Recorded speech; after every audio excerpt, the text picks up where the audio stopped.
தீபாவளி பண்டிகை நெருங்கும் நிலையில் மதுரை விளக்குத்தூண் மாசி வீதிகளில் துணிமணிகள் வீட்டு உபயோகப் பொருட்களை வாங்க மக்கள் அதிக அளவில் வந்து கொண்டிருக்கின்றனர். கூடுதல் விவரங்களை செய்தியாளர் ராஜ்குமார் வழங்க கேட்கலாம். ராஜ்குமார், வணக்கம். விவரங்களை சொல்லுங்க. தீபாவளிக்கு இன்னும் ஒரு நாளே உள்ள நிலையில மதுரை விளக்குத்தூண் மாசி வீதிகள்ல துணிமணிகள் வீட்டு உபயோகப் பொருட்களை வாங்க மக்கள் கூட்டம் அலைமோதி வருகிற காட்சிகளை காண முடிகிறது.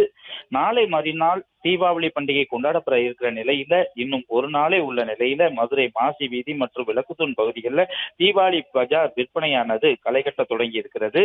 இங்கு புத்தாடைகள் மட்டுமல்லாது தலையணை, தலைவிரிப்புகள், மிதியடி, பனியன் வேஷ்டி, சேலை, போர்வை, சிறுவர்களுக்கான ஆடைகள், குடை, பிளாஸ்டிக் பொருட்கள், பாத்திரங்கள் உள்ளிட்ட அனைத்து விதமான வீட்டுக்கு தேவையான பொருட்களை இங்கு திடீரென முளைத்த தரைக்கடைகள்ல வைத்துள்ளார்கள். இவற்றை வாங்குவதற்காகத்தான் மக்கள் கூட்டம் அலைமோதி வருகிறது.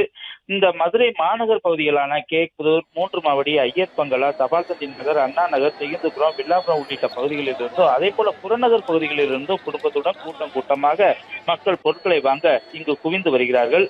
200க்கும் மேற்பட்ட போலீசாரும் பாதுகாப்பு பணியில ஈடுபட்டு வருகிறார்கள். அதோடு மட்டுமல்லாமல் உயர் கோபுரம் அமைத்து திருட்டு போன்ற குற்ற செயல்கள் நடைபெறாமல் இருப்பதற்காக கண்காணித்து வருகிறார்கள்.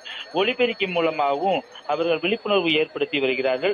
இது மட்டுமல்லாது அவர் போலீசார் அறிவுறுத்தல் மட்டுமல்லாது இந்த பகுதியில போக்குவரத்து மாற்றமும் செய்து, அதாவது இங்கு திடீரென முடித்த தரைக்கடைகள் மற்றும் இங்குள்ள கடைகளில் மக்கள் கூட்டங்கள் அலைமோதி வருவதால போக்குவரத்து மாற்றங்களும் செய்து போலீசார் உத்தரவிட்டு கண்காணித்து வருகிறார்கள்.